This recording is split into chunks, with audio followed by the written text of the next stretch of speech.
I was 16 years old. It was Christmas Eve. I was in a bad part of town in just a shack of a house, Mm, and I was just sitting there by myself. The kind of unstable roommates I had were out drinking and doing drugs again, mm, and no family around, no friends, no Christmas tree, no presents, no big Christmas Eve feast with the lights and the all the beautiful things. Nothing. And I mm, just sat there. It was so cold, and I could see my breath in the air. And I just sat there and just felt the emptiness and the loneliness. It's like this shouldn't be. Nobody should have to experience this. This is terrible. And it was a hard night, but also a beautiful night. I ended up, spending some time reading the scriptures and praying and just felt embraced by God. But that night was so pivotal for me because I was like, I'm not doing this to my kids. Like mm. that moment, and I still bank on that. That moment was, solidified my commitment to become the caliber of man I needed to be so my kids never experienced anything even close to that. Yeah. So it was the pain of that moment where there's pain, there's power. It was Yeah. the pain of that moment that led me to stop the generational problems that were being passed down. Hi, you're listening to Java with Jen with your host, Jenilee Samuel. On this show, I bring the simplicity of hearing God's voice into everyday life in a no-nonsense, authentic, and super practical way. With coffee in hand and real life in our faces, let's do this. Hey, friend. Quick, exciting update. So there's a 2-week break coming up the last 2 weeks of August, but it's because I am leveling up the podcast. For season 8, I am redoing my studio so my videos are more locked in, and I'm getting guests who have been my own heroes of the faith. So we are going to be having a good time. And I'm also updating the show's tagline to reflect what this space is actually really about, which is hearing God's voice for a spirit-led life. Yes, that is what we are after. So season 8 drops the week of September 1st, and I want to launch it super strong. So we've been sitting, and this is a personal goal of mine, we've been sitting in the top 1% globally of podcasts for 2 years now. And I am literally 1 inch away from being in the top 0.5%, but I totally need your help to get there. So if you can help me, here's the mantra: share, review, listen through. Okay? Share, review, listen through. If you can share episodes with your friends and on social media, that helps it reach more people. If you leave a review on Apple or Spotify, it tells the algorithms that this is a popular show, which drives up my global rankings. And then if you listen all the way through to the end of the episodes, and I promise I'll include some shorter ones, then that also tells the algorithms that this is a really well-loved podcast. So if you can do those things, share on social media with your friends, review on Apple or Spotify, and listen through to the end of the episodes, then we are going to be taking over global rankings with Java with Jen podcast. I will be shouting out those of you who are helping spread the word, and I will choose 3 to 5 people to send a surprise gift. Might be Starbucks on me, might be an Amazon treat, or something fun in the mail. So help your girl out. Let's hit that top 0.5% together and launch season 8 strong. Share, review, listen through, and let's take over the podcast world. Hey, everybody. Thanks so much for coming back here to another episode at Java with Jen. I have a new guest with me, Mr. Greg Denning. I was excited when I met you because from our pre-interview, I shared with you even a little tiny glimpse into a conflict my husband and I had the night before, and your response was to laugh because it was so classic to the Yeah. female-male dynamic. And so I wanted to talk to you about this statistic or this truth that I've recently discovered, that the number one key in your child's success in life is how he sees his father love his mother. Not that that totally surprises me, but at the same time, it totally surprises me. Can you Right. speak to that and like how this even got on your radar in the first place? Yeah. Well, so it came up on my radar because I experienced it. It was my own, pain and problem. My parents divorced early on. Stepdads came and went, several of them. And I ended up just leaving home at 16. I'm like, "Oh, man, I'm Wow. out." And it was in my own loneliness, just that this deep desperation as a 16-year-old. I'm like, "I want to have an awesome marriage and an awesome family." And so Mhm. I had experienced the pain and the hurt of watching, my parents fight in divorce and then stepdads come and go and just the destruction. Then I was living in rough areas and I saw the domestic violence and the destroyed families. I thought, this has got to stop. Mhm. But if we step back, this is really cool because when you stop to think about it, it's like, okay, what does a child see? And they're absorbing tons. They couldn't articulate it as little ones, right? Yeah. 1, 2, 3, up to 7. What are they seeing? What are they learning by watching their parents interact? Well, it's like, is the world a safe place or is it a dangerous place? Mm. What is respect? What is love? How do I get along with people? What do I do when I'm upset? How Mm. do I handle disappointment? How do I handle failure? How do I handle disagreement? How do I engage with people, in conversation or in conflict, Mm. right? And so the kids are absorbing all of this. Wow. And they're what science says, all the research shows is really by the age of 7, they have formed a massive part of their mental framework for life and their worldview. Which is Right. terrifying to me. Yeah, right, exactly. You're like, "Wow, what have they taken in?" Yeah. But they're seeing it all, they're absorbing all of it, and it's like, "Oh, it makes sense." So if they're watching and they're like, "Man, dad's just angry often, Mhm. losing his temper, so to speak, and blowing up, yelling, reacting, slamming doors, running off when things get hard, disconnecting, disengaging, getting on his phone." The kid's taking that all in Mhm. and absorbing it subconsciously, and then later on in life will act it out. Yeah. Yeah. And kids operate what's called imitation without regulation. Mm. So later on they'll imitate, but without regulation, and so It's it could be extreme. extreme. Wow. And so when you step back and think, you're like, oh man, they're watching and absorbing everything and mimicking it all. No wonder. Mm. No wonder it's so powerful that if we show them how to do life in the home, Yeah. we're actually setting them up for great success and real happiness. Yeah. Wow. So let me tell my listeners just a little bit about you. Greg is a family lifestyle and business consultant and a creator of the Formidable Family Man Tribe, where he helps men master their fitness, family, and finances, all very important aspects of being a man, right? He and his wife, Rachel, have been married for 24 years. They have 7 children and have traveled to over 60 countries. That's incredible. They've built a multiple 6-figure location independent business, meaning they get to work online, and currently live in Europe.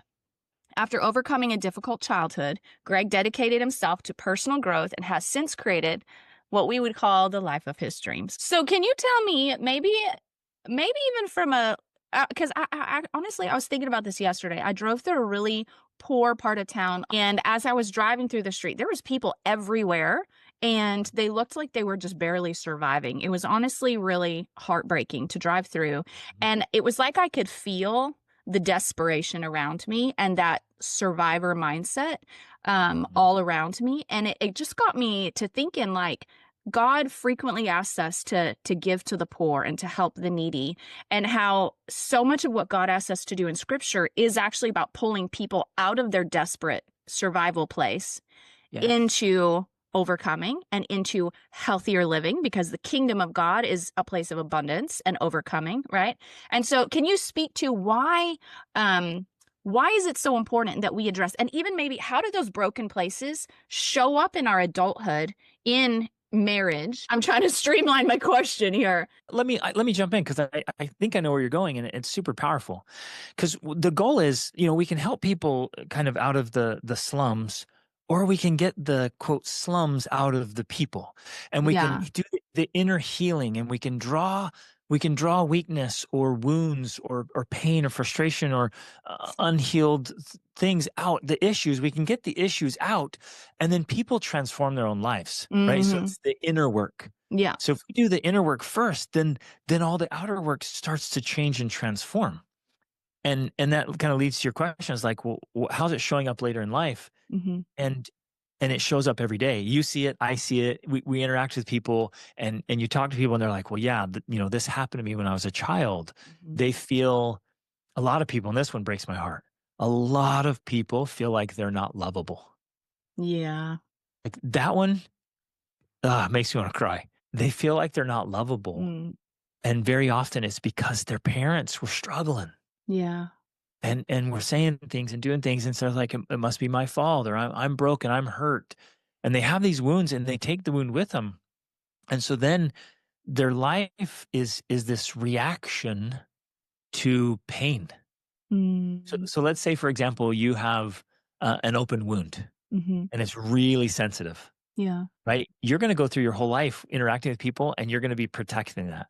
So Yeah. subconsciously, you're gonna be turning to the side, and you're gonna be like, "Hey, stay away from me," or "Don't come over here." And Mhm. people are like, "What's going on? Why is she reacting like that to those situations?" Or why is she behaving this way? It's so different when you're just trying to protect pain. Mhm. And man, that shows up in every aspect of life. And it's so sad. But it can be healed. Yeah, it can be, and I think that when that c and maybe dive deeper into this, when kids grow up in an environment where pain rules the behavior, and behavior is primarily from pain response, then does it not just duplicate itself where they learn how to function from a place of basic survival Yep. and pain protection rather than from a place of peace and love and Yes. thriving? Exactly. Yeah, you nailed it. You articulated that really well. So we get into a survival mindset, right? Mhm. And we're just like, I just have to make it through the day. I just have to protect Yeah. myself and not be taken advantage of. So as a teen, I felt like I'd been betrayed by my parents, by stepdads, then other bad experiences. And the pain of betrayal is the worst. And this is very relevant for couples, Mhm. whether it's, obviously in adultery, but even in emotional adultery or just abandonment. That sense of betrayal is the most painful thing we can experience. And so I'd felt betrayed, and so in my lack of understanding and my immaturity as a teen, I thought, well, the only way to protect myself is to build up my walls around my heart. Mhm. Like I'm not gonna let people in anymore. I'm gonna keep people out. And so I built up my walls, but what had I done inadvertently? I created my own solitary confinement. Mhm. And there was nothing worse than the loneliness. It Yeah. is brutal. And so eventually I realized I got to tear down those walls and I got to heal and set up boundaries so that I can let people into my life again, so that I can love and not be just operating from a place of fear and scarcity and survival mode, like you explained so well. And then when we can open up our hearts and have healthy boundaries, then we're in a place of peace and love and joy. And I can give and I can show up and fully be Yeah. the best version of me. Yeah.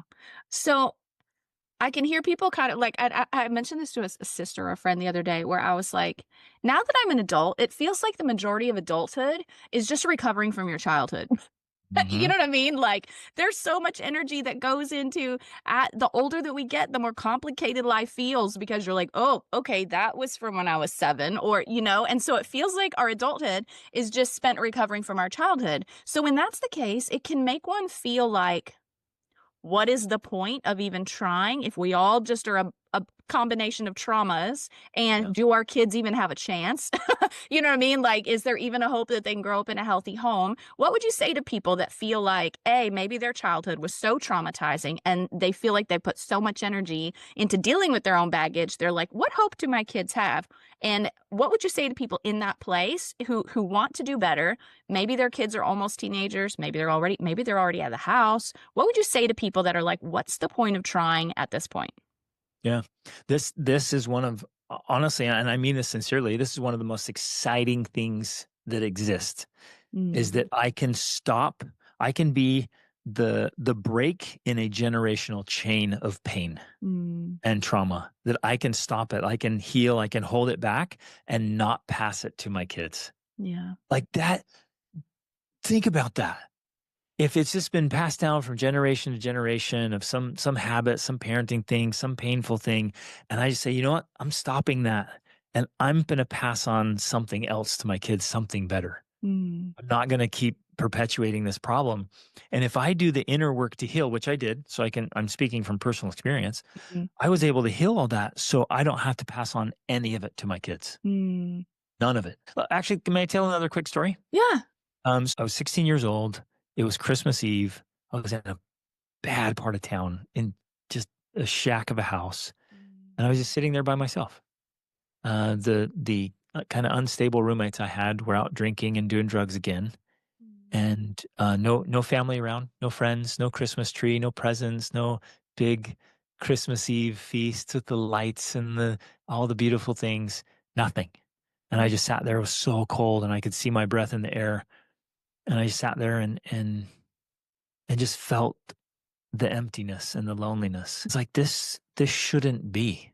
Nobody should have to experience this. This is terrible. And it was a hard night, but also a beautiful night. I ended up, spending some time reading the scriptures and praying and just felt embraced by God. But that night was so pivotal for me because I was like, I'm not doing this to my kids. Like Mm. that moment, and I still bank on that. That moment was, solidified my commitment to become the caliber of man I Mhm. needed to be so my kids never experienced anything even close to that. Yeah. So it was the pain of that moment where there's pain, there's power. It was Yeah. the pain of that moment that led me to stop the generational problems that were being passed down. Yeah. So I've lived a life long enough to know we can set goals and have ambitions, and yet we still have to walk a really messy path usually. Mhm. Usually it's messier than we anticipated because we're like, but this was not supposed to happen this way. My kids should never experience this. So was it a smooth where your kids never had you, or did they have to watch the process? Because it's like, is perfection the goal to raise healthy kids? I feel like that's a little unattainable, right, for most Right? people. Um, Absolutely, yeah. so, what was your actual journey? Like, what did your kids actually experience? Did you just have to walk through the mess in front of them? And is that part of the beautiful inheritance? Yeah, absolutely. So perfection is not the goal at all. I would say presence is the Mm, goal, mm, modeling. And so, yeah, do we kind of mess it up and it's kind of messy 100%. mhm, But is if we're really striving, I mean, really truly striving, sometimes we say, well, I'm trying or I'm doing my best when really we're not even mhm. close to our best. We're just kind of throwing that out there and like, It's an I'd rather excuse. lay around and watch more Netflix or, whatever. It's like, Yeah. no, I'm really truly trying. And your kids see that, they love it and they respect you and they see how to grow and change. Mm, And and they watch that so that you do the work on yourself. So here's what I teach now. It's like work harder on yourself than you do on anything else. And yeah. I live by that. Like I'm because the best thing I can do for my family is make the most of myself. Mhm, I will say this. This was an absolute game changer. I had a raging, horrible temper. It mm, was bad. Like I would get in fights and scream and yell. This is when I was in my teens and 20s. mhm, It was ridiculous. mm, And one day I just kind of realized I'm like, man, this will absolutely ruin my family. mm, I have to end this. And so luckily, right just shortly before I met Rachel, I just ended it. Like I'm yeah. done. I'm done being upset. I'm done blowing a gasket. I'm done getting angry at whatever. I'm done. And that one choice to stop getting so angry changed everything for our entire family dynamic, family culture, family legacy. Mhm, And so it's picking something like that I knew would be a wrecking ball in our relationships and saying, I'm done with that yeah. and remove it from my life." So how did you go into that? Because I feel like, and hopefully we have some men listening to this episode because of the title of it, that how they love their wives is key to the success of their children's lives. How did you just turn that off? Because I know my husband also, and I feel like a lot of men, women cry to release our emotions, but men get angry typically. Yeah. And so, how did you just turn that off? Because I feel like for some men, they've been trying to turn it off for years and just don't know what to do with the energy, the anger. They don't know where to place it or put it. Yeah. Yes, good, great question. So the first thing to me, it was actually a sermon. I read this sermon and the preacher just said, "Hey, look," he's like, "Nobody can make you mad." It's like Mm, they'll use those words as excuses, like, "Oh, she made me mad," or "He made me feel like that." He's like, "That's not true." And you mhm, don't lose your temper. You choose to get angry. It's like you own this. And for me, at first time, I was like mind blown. Like, are you wait? What? So if that guy does that, I don't have to get upset. Like this is crazy. And that awareness was empowering. And so then this was actually a very spiritual thing for me. I remember I kneeling down. I remember in my little apartment building. just pleading. I'm like, God, I'm done. Mm. Take this from me. I don't want to be raging angry anymore. And it's just destroying my life. This isn't who I want to be. Yeah. The very next morning, I walked outside and somebody had shattered my car window and stolen my car stereo. Help it. And I was like, "Oh, this is the test, isn't it? This is the test." But I remembered my commitment, and I'm like, "I'm Mhm. not gonna get upset. I don't whatever. It's a window and a radio. I don't care." Mhm. And I kept my commitment, and that started the change. Then a week later, they broke the other window, and the new stereo stole that, and I was like, "Okay, I've learned. I'm good." And it was just this commitment to my future family. Is like, Mm. I don't wanna be there anymore. And so where do I get my steam out? Mhm. I do it through lifting weights, through martial arts, through, big, fun, adventurous things. It's Mhm. like have these natural built-in outlets Mhm. so that I'm not taking it out on my wife or my children. Yeah, yeah, you're right. And anger is a big one that I think men particular, I mean women do too, but I think men specifically have to deal with anger in a way that's unique to Yep, men. yep. Um but I know when you and I had talked previously, we talked about a very specific dynamic that also shows up that I think can sabotage men in the home and the marriage in the home that is also a common pattern. And guys, we're not all just putting blame on men here today. But I want to talk about these things because I have seen my husband deal with them. I have 4 boys and I want to help empower them to have Yes. success in these areas. And so a friend of mine says, the Holy Spirit told her, you cannot conquer what you do not confront. And so Ooh, we are simply confronting so that we can conquer. And so there's a dynamic where and maybe defensiveness is like a lower level of anger. Maybe it's something different. You can tell me your thoughts, but I think there's a dynamic many times where women, wives, will come to their husbands and be trying to talk out their feelings, express about their day, maybe share how they got hurt, maybe share about, I don't know, anything. But the men could hear it in a different way that then triggers defensiveness, which then breaks the relationship and creates more conflict. So, can you speak to that for the men who are listening, who are like, yes, this is our pattern and I'd like to change it, but I don't know how to change this? yes, yes, yes. Oh, you nailed this one. Okay. You couldn't have brought up a better one. And this comes up all the time. It came up today in a coaching session I had with this wonderful couple. Mm, This is one of the most common dynamics that I see all the time. And it's what I love to tell couples is like, you guys, you're so close, you're just barely missing each other mhm, because you're speaking a little bit different language and you're seeing things just a little bit off. And if you understand what's happening, then you can be united, like fully united instead of in conflict or just missing each other. So most women, I'm going to generalize a little bit here, but sure. most women, they process out loud Mm, and they want to do it through words and they want to connect emotionally through talking. Right. mhm. Yeah. So they want to talk to their husband. They're like, I'm just going to tell you all the things I'm thinking about. They're just on my mind. And Uh-huh. I'm just going to talk through it and say it all this. So men usually don't do that. Mhm, Men kind of think quietly. They go to their office or cave or their little spot and they're thinking about it. And then when they say something they've thought about it a while. mhm. So then for them to sit there and their wives are just kind of spewing all this stuff, it sounds a lot like complaining. Uh-huh. It sounds like I'm being attacked. It's like, "Oh, well, that's me. I have to do better. Oh, I'll fix that." And men want to be fixers. Mhm, And men have this deep need to feel respected. So if she's like, "Well, this is wrong and this is wrong and this is wrong," he's going to start taking that all personally. mhm, It's like, "Oh man, me." And so they start getting really defensive. They start getting upset and they either storm off or get defensive right back or get angry. mhm, And so the dynamic you described is just perfect. What I tell men is like, hold on, wait a minute. She just needs you to listen. Like, just listen. You don't uh-huh, have to fix it. You don't have to take it personal. You don't have to get defensive. Like, let her process out loud. uh-huh. Just kind of either, I don't know, vomit it out. You feel better after vomiting, or the pressure builds up and there's a little volcano or whatever metaphor you want to use, or there's a big storm in the ocean. And I was like, brother, you have to be the lighthouse. Be the lighthouse that can handle the wind and the waves and the storms. And you're there, present, just listening to her, staying engaged. Mhm, And then she feels better.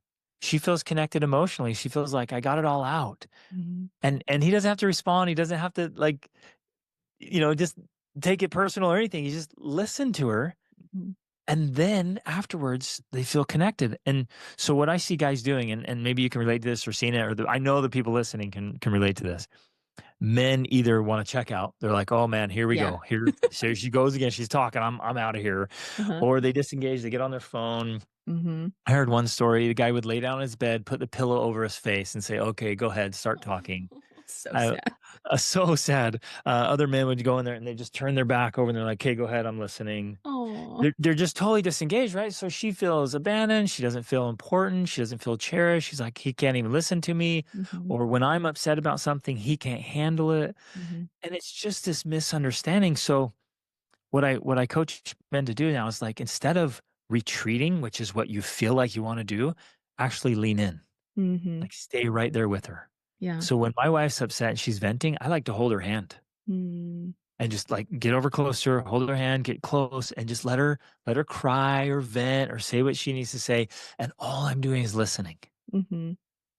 How do you right? how Just do you bypass those internal instincts to get defensive to the things she's saying? Because when you Ooh, listen well, then all you're processing what she's saying, and it can yep, trigger at least that's my experience with my husband, and so it's like, I feel like I have to choose my words so carefully to right. try to make sure I'm not saying anything in a way that he could personalize, but it feels Yes, like walking through a yes. landmine, like it's impossible, you know? Exactly, right, and so you're not feeling like you can get it all out and just say what you're feeling, Yeah. and so what I tell guys is I'm like, "Hold up, she's speaking from her emotions. Mhm.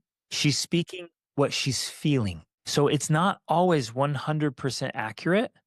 And Mhm. it's not like, because guys like, "When I say it, I mean it." Sometimes women, when they're feeling emotional, they say it, and then afterwards, like, "I didn't really mean it, but that's what I was feeling in the moment." You're like, Yeah. "Oh, good."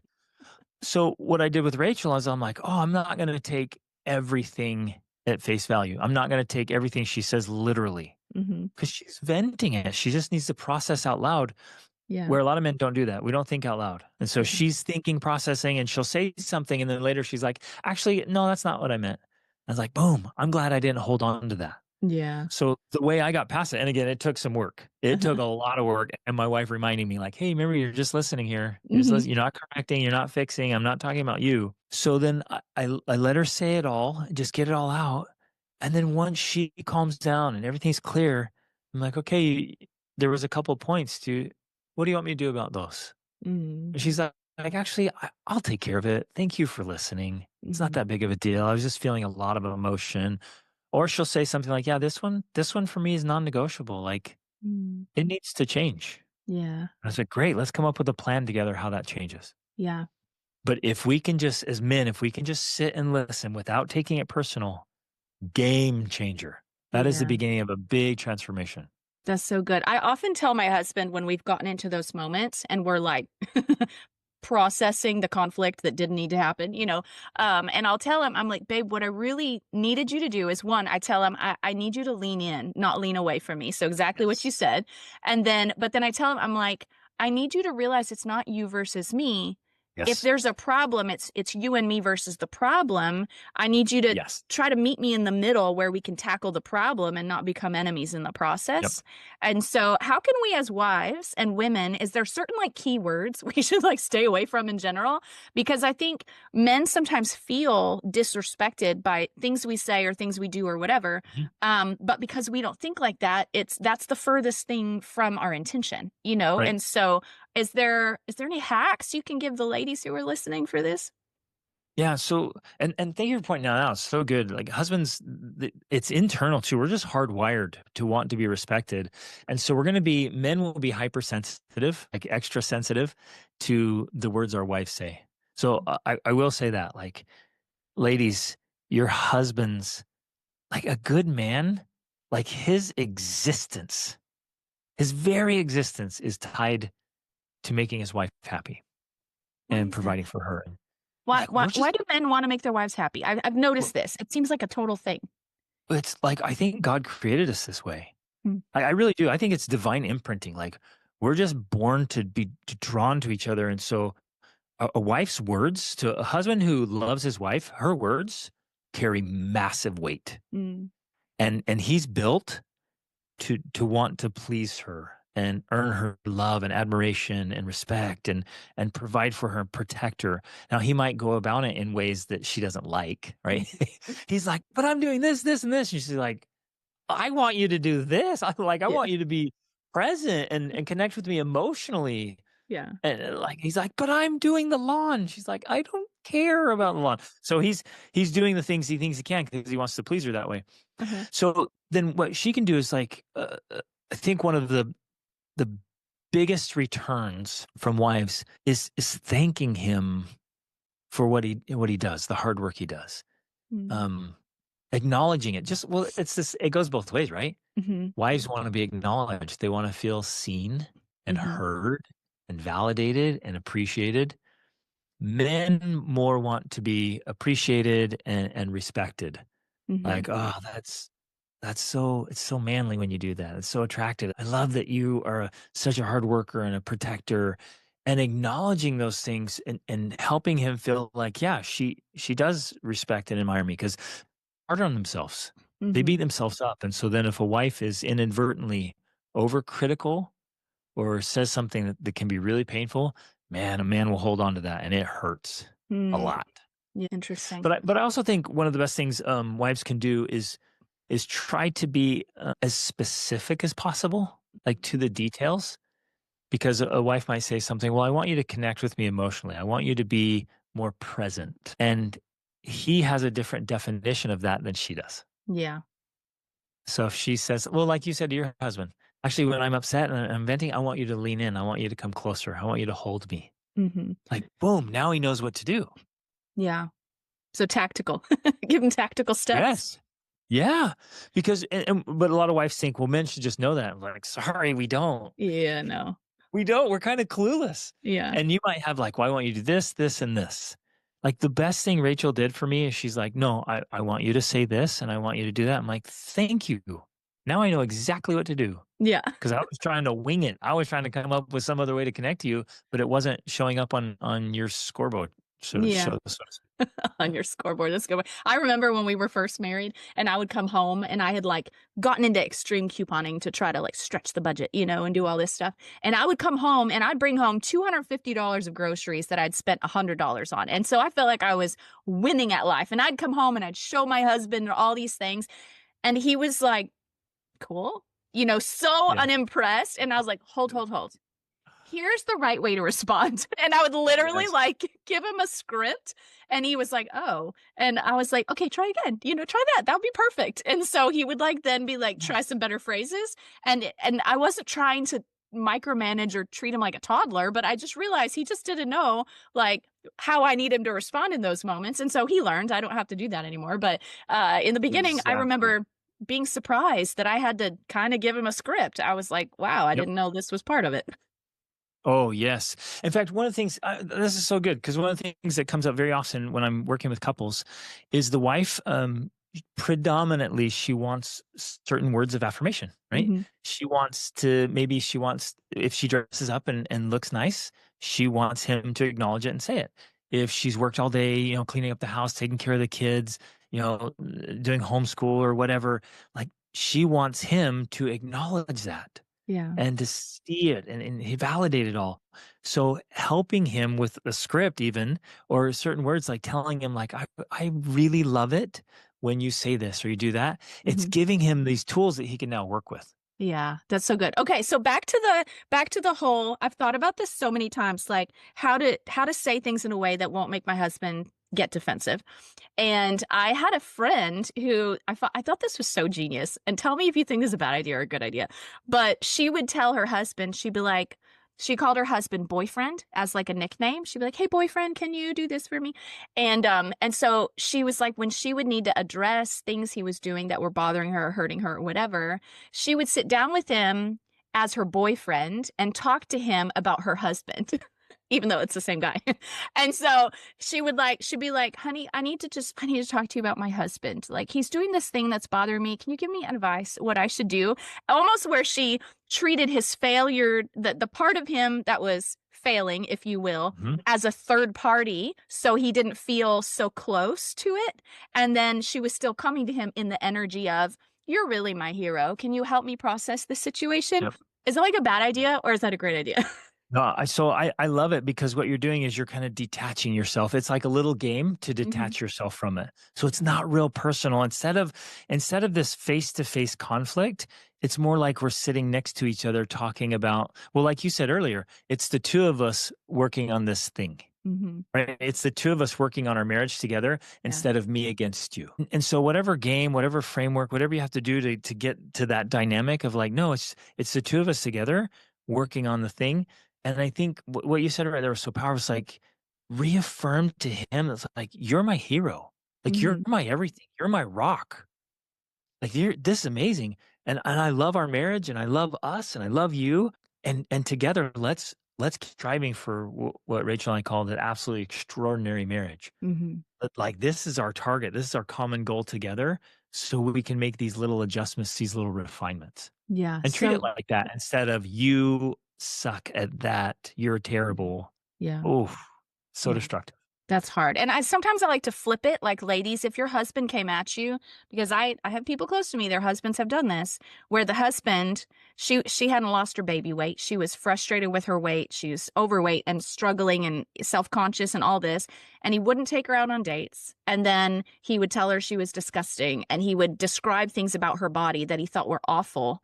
And then Oh, man. she's like, Oh, I can't forget those words. She's like, right. it just echoes. And then he wants to be intimate. And I think, heck no. Like, I remember the things you said about my body, you know? And so I tell women, like, and I try to remind myself of it as well. It's kind of like the adverse, you know, the inverse of the same situation, right? For Yeah. men. Yeah. Yes, Mhm. absolutely. And that's a perfect example because some of those painful words can't be taken back. And Yeah, and of all the words we hold on to, it'll be the ones that hurt the most. that's true. So then, like, if we just stop and think about it, and how would we want someone to respond to us, or how would we say it to somebody we respect or outside? Like, how are we going to have that conversation? We're going to be super tactful. Yeah. Like in our home, Rachel and I talk about this all the time. Like, be super diplomatic. What's the nicest way I can say this? How Hmm. can we still be open and honest and frank? But like I say it in such a nice way, it can't be painful. Hmm. 'Cause That's then good. then it doesn't have those wounds and those words that she'll hold on to then, and that's the perfect example. She's like, "Oh, okay, we wanna have sex now," and like, "No, I remember what you said about me." Yeah. Yeah. It's Oh, damaging. now you gotta unpack all of that. That takes a long time. And, Yeah, my husband uses this phrase that you build trust in drops, but you break trust in buckets. yeah, And it's true. Okay, yeah. so that brings up another question. We had the marriage conference this last weekend at our church, and the guest speaker was telling me, I was sharing about how in my childhood, my parents, when they had a conflict, they would step aside into the other room to have their conflict. I don't know how heated it ever got. My dad's pretty laid back, but my mom's pretty fiery. And so I don't know how hot it got, but I just remember we didn't have to watch them fight. But we did learn, my mom was really good at teaching us and giving us the tools to resolve conflict in a respectful, Oh, understanding good. way. Like, and the principle she used to always say is seek to understand and then to be understood, you know, so always lead with understanding. And so, but the guest speaker was like, you know, my parents fought in front of me, and I thought it was one of the best things they could have given me, because if they fight and resolve it, then it taught me how to resolve conflict. Yep. But then shortly after that, my husband and I got into a conflict, and my son was in the car with us. And I think because that had been said, my husband just kind of kept going into the conflict. And I was like, hey, let's talk about this later. And, but then my son, via text message, was trying to assert himself into our conflict to try to resolve Into it it. for us. Yeah. He's like, I want a piece of this." I know. He's like, let me help fix this. You guys are fight way too much, you know? And so I was like, okay, that didn't work very well. So what is the best way, especially if the way they see husbands treat wives, if that is something they take into their future, what is the best way? Because conflict is pretty much the number one determining factor whether a marriage is going to last or fail, pretty much, because Yep. conflict is a thing that destroys things if it's not done well. So, is it okay to fight in front of the kids? And if so, what's a healthy way to do that? Or should it never be done? What do you say to all that? Yeah, I'm gonna hold up an ideal knowing that it's an ideal. Like, so don't hold yourself to 100% standard here. It's an ideal. That as we work on it as a couple and you can get there, you can get to this point where you can disagree and you can have little bits of conflict without getting into a full-blown fight where Right. there's insulting and you're saying and doing things that you later regret. So if you can keep it chillaxed and you can disagree and do it even tactfully, I think if the kids are there and they can hear the dynamics and see it and watch you guys debate through it, Mm-hmm. that's super healthy. Right. Because the goal is we want our kids to know how to resolve conflict. Mm-hmm. If parents step away and then they come back out and they never address it, they never tell you what happened, nothing, they're like, the kids are like, man, what happens behind closed doors that Yeah. like what's going on in there? They have Yeah. no idea. And Yeah. they don't know if it was ever resolved or unresolved. And so you don't teach them. And so the kid grows up thinking, well, okay, all we have to do is go in the other room and then it takes care of itself. Like what happens? And so teaching them, right? Modeling, like I said before, it's all imitation, it's all modeling. Mm-hmm. So if you can have a healthy debate and it's around something relevant and the kids uh, they see real things and hear real things, Mm-hmm. that's fantastic. That's Yeah. great. But if it's ever ugly or if it's ever a topic that man they may not be ready for or emotionally ready for, yeah, definitely separate it and then come back and talk about it. That's a good idea. I like that because it's true. Like especially in today's culture acts like to disagree with someone is to commit a hate crime. Oh, And it's yes. like, no, like let's get back to the reality that you can respectfully disagree with Yep. people. And that is the ideal. Okay, so let's talk about, since we're running out of time here, let's talk about what role does the Holy Spirit's leadership in your life and hearing God's voice and Him leading you through these conflicts or through this marriage maturity or through personal growth, what role does the Holy Spirit's voice and leadership play in your marriage or even in your own personal development? Yeah, I love it. And and your listeners know this, and you guys you're seeking to have the Spirit. Like you have to get to a place, like mind and body and emotions, where you can hear, right? Hear the whisperings of the Spirit. Mm-hmm. And so doing that kind of inner work or getting stillness, I love stillness, right? Um, the whole there's two places in the Bible where it says this, be still. Mm-hmm. Man, those two words just speak to my soul. So if I can get enough stillness, me personally, that Yeah. the Holy Spirit then can talk to me, I'm already in a really good spot. Yeah. But like, I don't know about you and others, like if I'm angry and my mind is raging or my emotions are super hot, it's almost impossible to feel or hear the promptings of the Holy Spirit. Mm-hmm. Right. So if I can again get in here, get the peace, get the stillness where there's the whisperings there, it's always going to lead me to do the right thing and say the right thing. Yeah.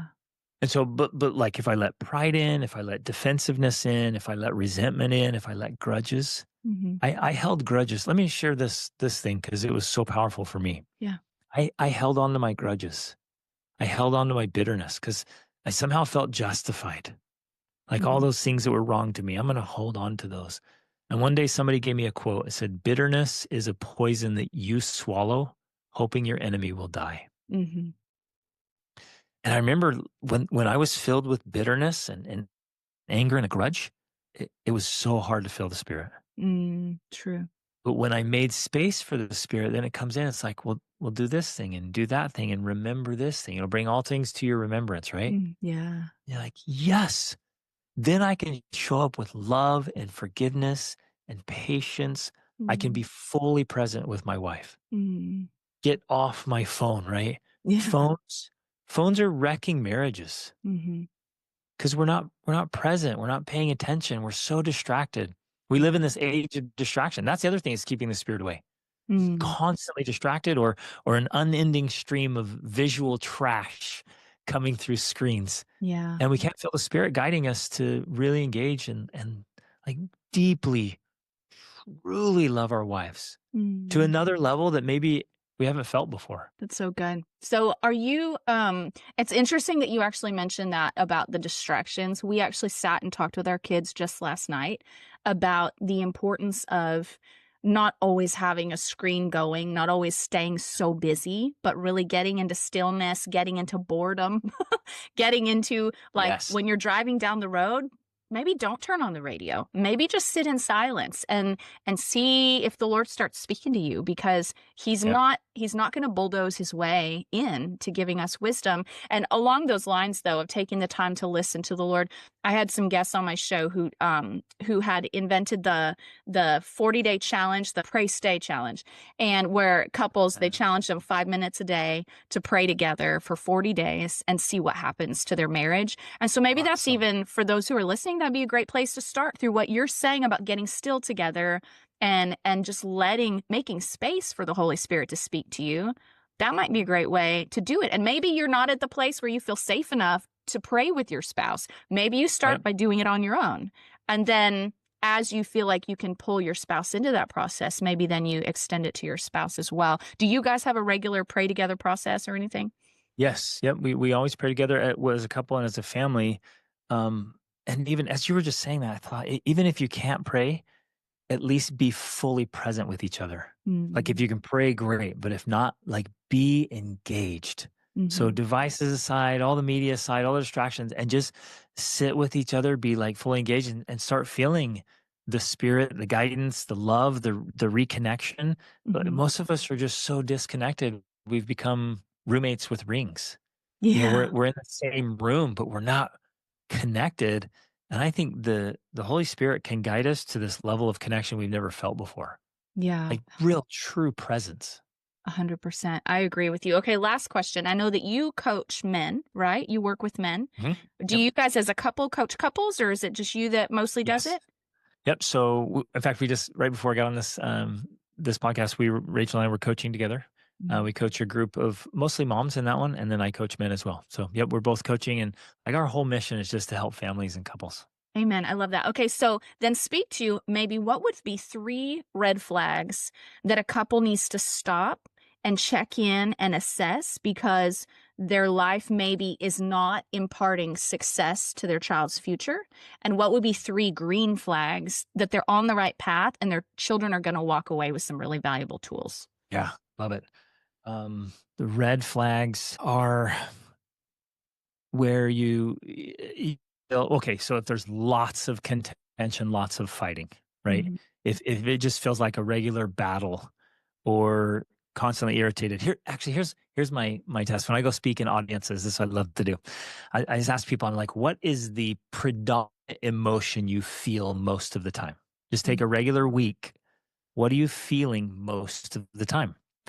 And this has been fascinating. All of our audiences all over the place. The most common answer from parents is some form of irritation or frustration. Mm. Like the majority of the time, I feel irritated or frustrated. Wow. Wow, think about that. If you're just irritable and angry and upset all the time, big red flag, Mm. right? Because then you're not engaged. You're not happy. You're not loving Yeah. family life. You're not there. You're struggling. So if there's Yeah. fighting and those angers, I'd say the distraction's a huge one. If you're turning to screens addictions, I just had an amazing cognitive neuroscientist on my podcast Mm. talking about porn addiction. She said, this is crazy, and I want to share it here because it's such a big problem. It's between the ages of 8 and 88. 90% of men and boys between 8 and 88 are consuming pornography. Wow. It is an astronomical problem. It's Mm. so big. Mm. So those kind of addictions, another big red flag, Yeah. right? And then if I'll say the last one, the red one is like if your kids aren't seeing affection, they're not Mm. seeing kindness, compliments, love, presence. If they're just watching you and it's just like they're watching 2 roommates or two people just doing life, our kids should see us be affectionate, being kind, complimenting, loving, holding hands, sitting next to each other. They should see on this one, I get adamant about this one. 100%, they should see you going on dates. Yeah. Right. So I'll share this. And again, this is a big idea. Some people hearing this would think, whoa, that's crazy. But we're to a point now, our kids are old enough. We do a full on honeymoon trip every year, Oh, like that's 10 to awesome. 14 days, epic place, big honeymoon trip. There's 2 of us. Yeah. And we do regular overnighters. So every quarter we're going on an overnighter. And then every week we're going on a date. Wow. So your kids ought to see you dating. I guess that's one of the green flags. Yeah. They ought to see you dating, see you taking trips, see you that you're still in love, Mhm. and you're like you're pursuing. I guess the pursuit. I love that word. That men are pursuing their wife still, That's right? good. Oh, so That's so good. good. That's so good. So with the red flags, like when red flags are seen, what I find is that women usually end up carrying the responsibility of trying to Mhm. fix the red flags.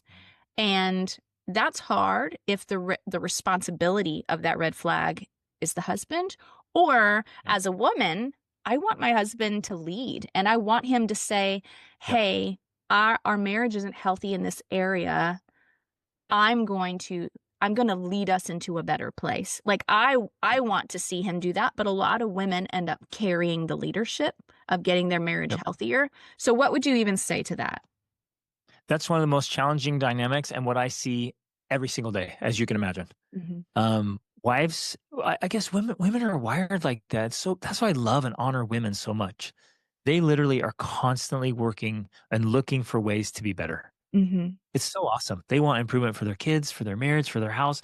They're just looking every day for things to be better. And guys are like, "Da, da, da, da, I'm just going to my That's job, great. doing my thing. Let's watch the sport. Like everything's fantastic." And it's just this again a miss between men and women. And so what you said is absolutely spot on. Men should be leading Mhm. from the front, 100%. Mm. But very often the reality is it's the wives that bring the awareness to him Mhm. that things need to get better. Yeah. I wish it weren't that case. I wish men were looking around and be like, I got this, I'm leading out. But what I see the vast majority of the time, the wife says, "Hey, we need to work on this, we need to do better." And the man's like, "Okay, fine." But then when he catches fire, he's like, "Oh, I got this. Yeah. I will lead. I'm gonna lead our family, I'm gonna lead our marriage. I will lead this out and make the improvements." Yeah. And let me share even like a little testimony of how far like my husband has grown in this space because I remember there was a time just a handful of years ago that our marriage was so broken. I was literally, here's my last request, and if he denies it, I'm divorcing. Like that's what, and we're pastors in ministry, and I had gone to him, and I was so scared of my husband. I was felt unsafe with my husband, and I remember going to him and saying, "Can we just read this book?" Hoping that maybe this book would be the magic key to suddenly give me the safe marriage I was hoping for. And I remember my husband's response. He said something else to put on the calendar. And I remember when he said that, I was like, that's it. I'm done begging to be loved. I'm out of here. Mhm. And I was like, I'm going to divorce him when I come back from vacation. And whereas recently, and we ended up working with a couple that like went deep with us a couple of times, really Yes. deep intensives, and really started digging to like roots. And my husband got some healing, and I got some healing. I started learning how to have boundaries Yes. and all these different things. Yes. And now it's to the point where my husband is like, "Hey, I found this book. I know we need to work on Yeah. this. So I found this book. Let's start working on this together." And I'm like, and I love that man, the number one thing that he's challenged my husband in, and it's amazing how it has such a total spillover effect, is he's challenged him in stepping up and being the first one to initiate the solutions and it Yes. not being on my shoulders. And I Yes. didn't 100%. realize, like, it makes me respect my husband more when I see him taking the initiative like that. And when I Yep. see him, because it tells me I love you enough to work on Yep. this. And Exactly. so for those men that are listening, your wife respects you more when you take the leadership. Yes, take the lead. And for the women that are listening, saying, "I wish my husband would do that," just that gentle, tactful guidance. So we have this couple. We've been working with them for a couple years now. They're amazing, but well, I mean, actually, we have lots of stories like this where the wives start listening to our podcast or come across our videos, and they're like, "Hey, babe, you should watch this," and he's like, "Okay, well," drag him along. But then he catches fire, and this is a perfect example. It's like this transformation you just shared. He is leading his entire family, the total transformation, and Mhm. of course, his wife loves and respects him more. And you said it so well. Wives Wives need to feel like and be reassured that she is the most important person and the most important thing in his life. Yeah. She has to be. And if he dismisses those things like, "Oh, no big deal, whatever," it makes her feel like, "Oh, I'm not even important enough." for you to make me a priority and make our family a priority, Right. and she doesn't feel safe. I've been talking about this a lot recently is the safeties. Women want to feel safe, not just physically safe from like harm or evil, Mhm. but she needs to feel mentally safe and Yeah. emotionally safe and socially safe and financially safe. She's longing for this safety and this protection, and the man can do that. And I wish I could say, we could just call out and say, "Hey, men, step up, lead out," and they would do it. But very often, it takes a good woman Mhm. bringing that to his attention, and then he's like, "Oh, okay, I get it now. Sorry, Mhm. I got this." And he Yeah. starts leading. 100%. And I feel like I've recognized, especially having 4 boys, and then sometimes it's easier to see it with my boys and then go, "Oh, I need to apply this in my marriage." And I don't know why, but it's easier to see it in my kids. But recognizing that when I gripe and criticize, I don't get a better result from Exactly. them. They Yep, just pull away, and then they get kind of cynical back. But yep. if I spend a lot of energy calling out their wins and honoring their wins and using words like, "I respect that about you. I honor that about you," words like that, then I get a whole lot more of the things that I'm praising. And so realizing that in my marriage, like, I'm learning to intentionally train myself to tell my husband, "Hey, I appreciate that you're Yeah. making the effort to find books. And I appreciate that you're taking the time to do this because that just shows how much inner work you've been doing and how far we have come together. And so, anyways, And okay, so go ahead. because of the weight of your words, like Mhm. like you nailed that. Because of the like I was talking about before, because of the weight of a wife's words, Mm. to her husband, when you say something that a compliment or praise or admiration in the way he likes that, Mhm. it hits so hard, and man, he will lean into that. Like that'll be his mission if you say that the right word and pay attention to what word he likes. He might be like say, "Hey, I appreciate that," or "I admire that," or you might say, "That's really manly," or "That's really Mm. attractive." Like notice how he responds. He's like, Mhm. "Oh." If manly, if he's like, "Oh, she thinks I'm manly," he's gonna do that all the time, and you're like, "Oh, okay, that's the word I'm gonna use." It's like, man, it's so manly, it's so attractive when you're reading, when you're leading our family, when you're trying to create change. I love that. He's gonna go for it because he wants to win your respect.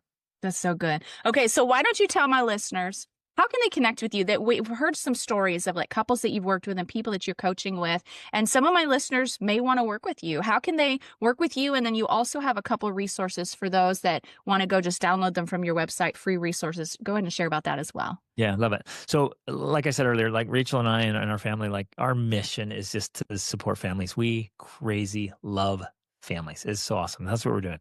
So, she and I co-host a podcast, so listeners can listen to that. It's the Extraordinary Family Life Podcast, and our website is extraordinaryfamilylife.com. Then for men specifically, mine is formidablefamilyman.com. But you can connect with us on Instagram and Facebook. We're on there. And then I want to share we had lots of couples come through, and this is specifically for family dynamics. We Mm. had a lot of couples come through, and they were just like, just tell me what you guys do. Like, what do you do on a weekly basis? What do you do on a daily basis? Like, give me the list. What's the list of things that just work over time? And so we sat down and we're like, okay, what have we been doing here for years? We've got so dialed in. Some of it's so automatic, we kind of forget we do it. Hmm. And so we sat down and we just created this checklist. Yeah. And that's what it is. It's just a checklist that you don't have to be perfect, but it's just this framework of like, do these things. And what I call is like this non-negotiable list of like, do this and you cannot lose, right? Uh-huh. It's awesome. So the checklist is available. It's totally free. Hmm. And we share that. And then we also went through and created um, how to raise well-adjusted kids. So our oldest is 22, almost 23 now. Our Wow. youngest is 8. We've raised them, all over the world, and they are just amazing kiddos, just really thriving and succeeding and super happy. And so we put that framework, the Mhm. formula in place. And so we want to share that with as many people as possible, and both of those are free. That's so good. That sounds so awesome. I'm sad that our time is up already. And I'm so appreciative for the time that you took to come share with my listeners. And you guys, make sure you go and connect with Greg and his wife, Rachel, online. Even if you're just listening to the podcast and implementing the things taught there, I know, as you can see from today's episode, it's going to be a wealth of wisdom and super valuable for you guys to go check out and then pursue them. If your marriage, or even maybe you're going through, maybe you want to prepare for marriage. Maybe you know you had a hard childhood and you're like, I want to go in with the right tools. Go connect to Greg. And if you have a marriage and you guys are like, we didn't get the right tools and we desperately need them, go connect with Greg. Go check them out online. I'll put all those links in the show notes. And otherwise, you guys, make sure you're subscribed so that you don't miss any other upcoming episodes with incredible guests like this. Greg, thanks so much for coming. It was so awesome to have you. All right, you guys have a good week. Bye-bye. Thanks so much for tuning in to today's show. Listen, let's stay connected. Come follow me on Instagram at Java with Jen, where you can follow the latest and say hey. It's a really great way to stay in touch. Many of you have also asked how you can support the show. You can make donations through the Anchor app or on Patreon, or of course by sharing, rating, and reviewing on social media and iTunes as well. Your heartfelt feedback always reminds me why I do this. Also, don't miss our merch store, where you can get super cool Java with Jen swag and coffee. Find it at javawithjenmerch.com. Until next time, remember, hearing God's voice is simple, and He wants to be a part of your everyday life. See you next week.